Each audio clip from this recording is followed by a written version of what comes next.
What's up, you guys? We've got a 13-minute game on the board here against somebody rated 922 from Egypt, Masr.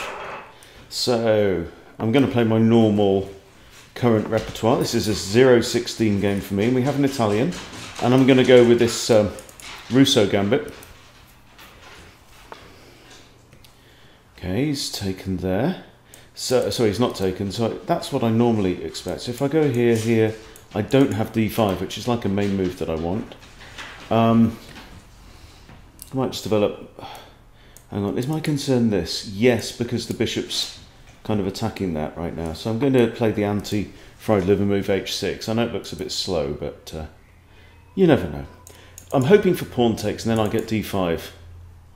Because this pawn would then be gone, and I'm hitting the bishop with tempo, yeah. This is an interesting line, d3.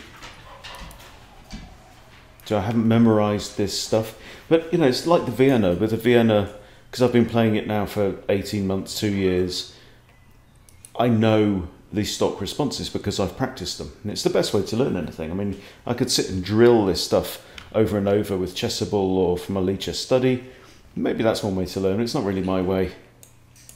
Thinking that's a move, maybe that, then d6, all depends what opponent does. Now he's used his first minute, he's developed a knight, okay. So no real threat here, that's attacked and defended. I'm going to bring out my bishop like I said, and we'll crack on. So he took 50 seconds over that last move. Just quite a while. So 1, 2, 2, 4, and then 50.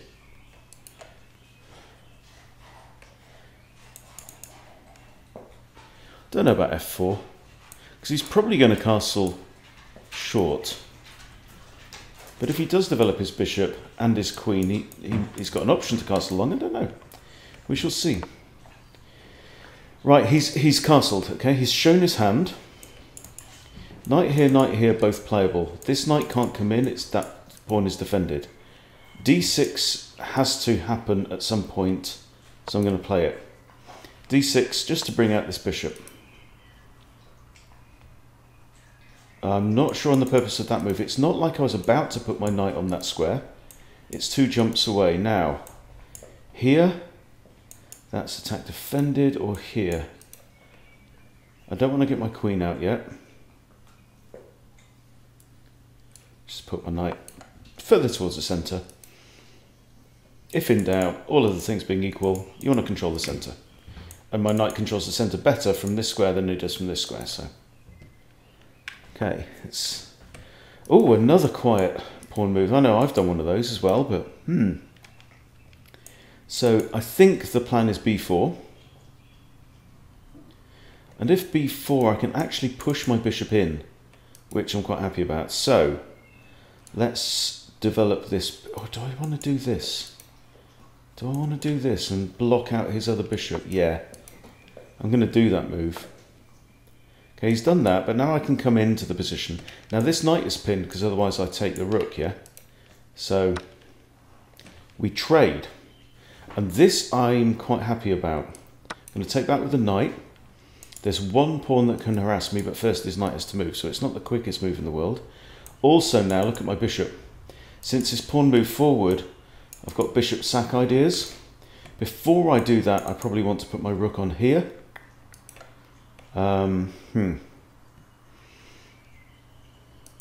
His dark square bishop is now poor, because it can't go here.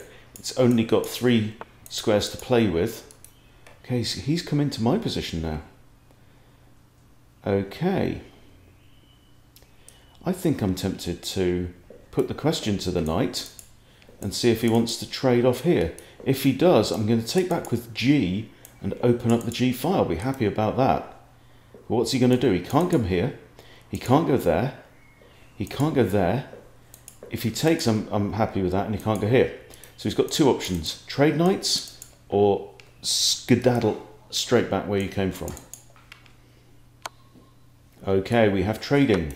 We have trading, guys. So now I want to get my rook onto the G file, and I can't put it straight on g8 because of this bishop attacking that square.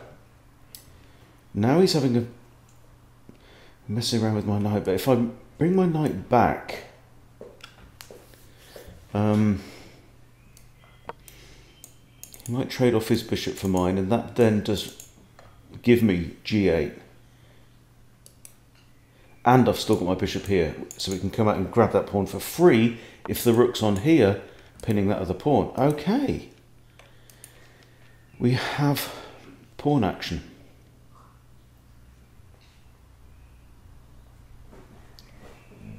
Okay, now what am I going to do?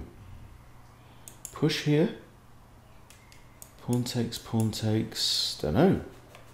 Push here. Just try and block things up, really. His bishops are kind of pointing the wrong way right now. Especially the dark squared one has very, very poor prospects because of this dark squared pawn mass. But also, to that we have to add this light squared pawn. Oh! Gosh! Okay. Well, this is okay. I can just move my king here. This is fine. Bishop takes, I take. Queen can't come in because she loses her life. But that was an interesting move. I've got knight here as well.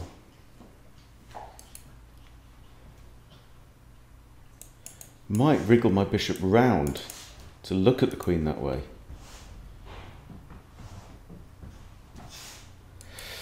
Can put my queen on g8 as well.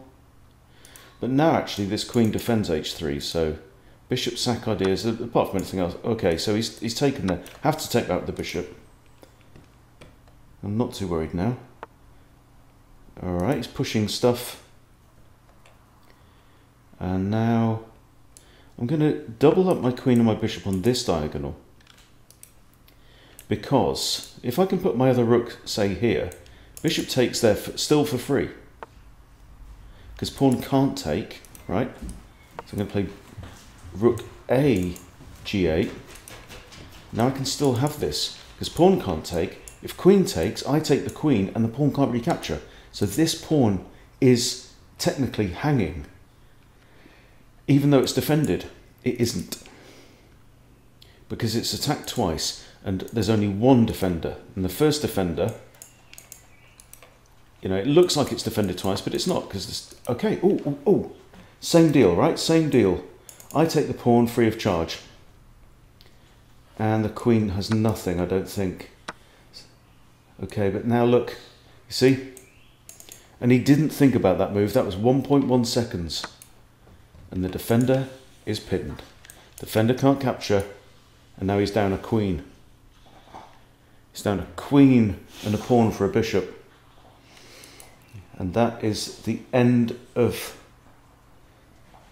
things. Interesting.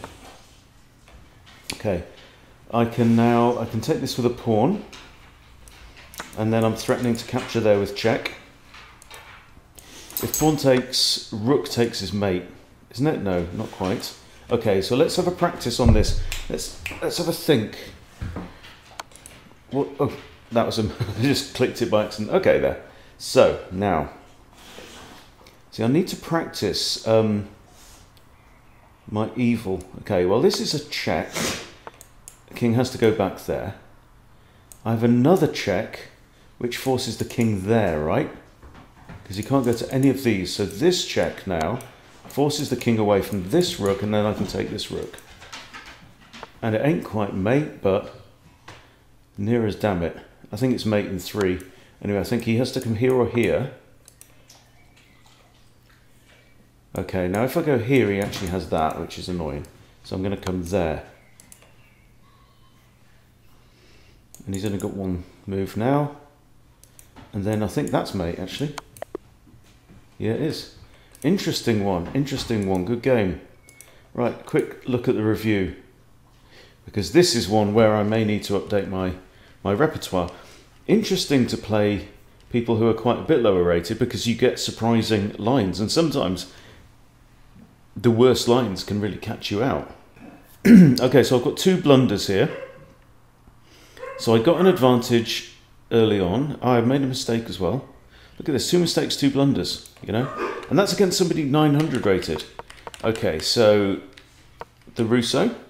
D3, best move. Inaccuracy. Okay, what should I have done? Bishop E7. Bishop E7 stops the knight coming in. So what I was trying to do, I was trying to stop the knight from coming in. Yeah?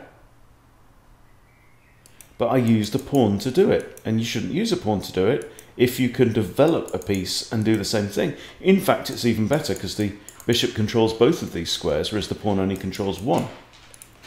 So yes, absolutely right in that. So let me pull up my study as black, Rousseau Gambit. Okay, and here we go with the D3 line.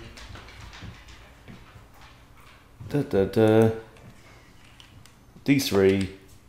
Oh, and this says bishop C5 is best. Interesting. Now let's put the fish on. Just go back 1 line and just let it do its stuff. So this is actually saying knight F6 is a great move here. Also, then second is D6. Third is bishop C5. And bishop E7 is down in 5th place. That is interesting. So here it's saying bishop E7 is best, 1.04. But this stockfish is saying, nah, it ain't. That actually there are 3 better moves before that. So there you go, interesting stuff. But that is certainly playable. Certainly keeps the knight out. Yes, the knight here would be defended by this bishop as well, but then my bishop can take, and he can't recapture because I've got 2 attackers on it. So that's a perfectly decent move. And this one, interesting if he goes for the, like the fried liver kind of style. But this is a bit like the Traxler as well. Okay. Well, I shall review that at my leisure, and I shall update my thing. But you know, there you go, nice little quick game. And thanks to Same7 Sultan for the game, much appreciated. Thanks for watching. See you later.